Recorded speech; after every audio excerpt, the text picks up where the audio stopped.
You probably wondered every time you read about layoffs in the news, how do companies actually decide who's on the list? Is it the lowest performers? Is it random? Is it whoever your manager doesn't like? Here's the thing nobody tells you. High performers get laid off all the time. Strong ratings, big projects, and still on the layoff list. And once you understand why, the whole thing starts to make sense. I'll also tell you how you can avoid being on that layoff list next time. Quick intro. I'm Vinay Bansal. I've spent over 8 years as an engineering manager at top tech companies, and I've sat in these rooms where these decisions actually get shaped. Today, I'm going to walk you through how layoff lists really get made. Trust me, very few people have this information that I'm going to tell you, and people who knows never share these things with anyone.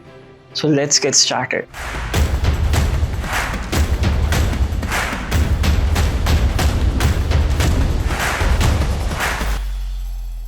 Okay, so first let's talk about how the lists actually get built. Because here's where the common assumption falls apart. People think the layoff list gets made the week of the layoff.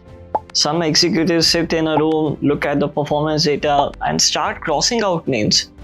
That's not how it works. By the time you see that layoff email on a Monday morning, the list has been in motion for weeks, sometimes months, and it goes through more hands than you would think. It usually starts at the top. Leadership decides the cost reduction target, 10%, 15%, whatever that number is. The number cascades down. Your org gets a target. Within the org, each sub-org gets a number. By the time it reaches your manager, they're being told you need to identify 3 people from a team of 20. Now, sometimes the manager nominates, sometimes they are just told who's going. Often it's a mix. But here's where it gets interesting. The manager's list doesn't go straight to HR. It goes through a skip level review first. Your manager's manager look at it. Sometimes pushes back, sometimes swap people around. Then HR and legal review it for risk. Things like whether the cut disproportionately impacts protected groups, whether anyone's on paternal leave, whether there's a pending complaint. Then there's cross or calibration, where directors compare lists to make sure ratios make sense across teams. By the time the list is logged, 5 or 6 people have touched it. So no single person actually owns the decision, including your manager. Which is why the instinct everyone has, just lobby my manager harder, doesn't really work the way you think it does. So that brings us to the big question.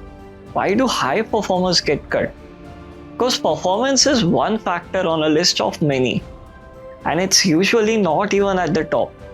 Let me walk you through what actually carries the most weight. First, project priority. The single biggest factor in whether you stay or go is the project you are on, not how well you are doing on it. If your project is getting defunded, deprioritized, or quietly killed, you are vulnerable. Doesn't matter if you are the strongest engineer on that project. The project is sinking and you are on it. Second, skill redundancy. Look around at your team. If 3 or 4 people can do what you do, the math is just bad for you in a headcount cut. The company can lose any one of you and still ship. But if you are one of very few people who deeply understands a critical system, cutting you creates a real risk. Leaders avoid that. Third is comp versus value, and this one's uncomfortable. The higher your comp, the more scrutiny you get. Senior compensation on uncertain output is a target. Companies cutting costs look hard at expensive headcount that isn't visibility producing high leverage outcomes. And here's the brutal part. This isn't about whether you actually produce value. It's about whether leadership can clearly see that you produce value. Which brings me to the fourth one, cross org visibility. If only your manager and your direct team knows your name, you are easier to cut, because in those skip levels and calibration reviews I talked about earlier, when names come up, the people in the room either know you or they don't. If they don't, there's nobody to push back when your name comes up. So you can be a strong performer, but if you're on a sinking project with redundant skills and nobody outside your team knows you, you're not actually safe. Performance is one input, and position is what actually carries the weight. Now the question you probably came here for. What can you actually do about any of this? Here's the good news. Every factor I just walked you through, you can move on. Not overnight, but over a quarter or two with intention, you can change your position in the system. Start with this. Know what your company actually cares about right now. Read the last earnings call. Listen to where the CEO is putting attention. And watch what's getting funded in your org versus what's getting quietly defunded. The single highest leverage move you can make is shifting your work towards the priorities the company is publicly committing to. Because in a downturn, those are the projects that get protected. Next, audit your skills profile honestly.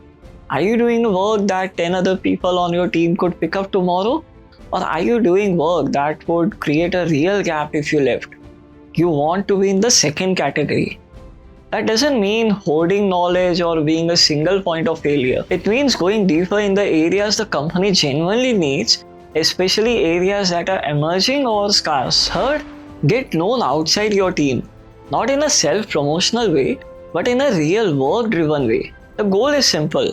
When your name comes up in a room you're not in, somebody recognizes it. And finally, pay attention to signals before they become emergencies. When a project loses headcount, scope shrinks, or its executive sponsor moves on, that's the moment to start positioning towards something else. Not the week of the layoff, but months earlier. Here's what I want you to take away. You can't guarantee you'll never be on a list. Nobody can. But every single thing I just talked about is something you can start moving on this quarter. In calm times, before the next list is being shaped.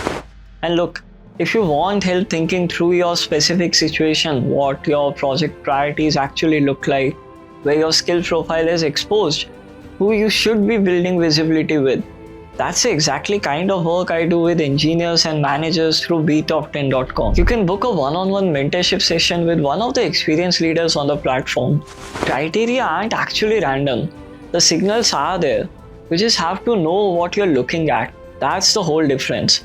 Hope this video helped you. See you in the next one.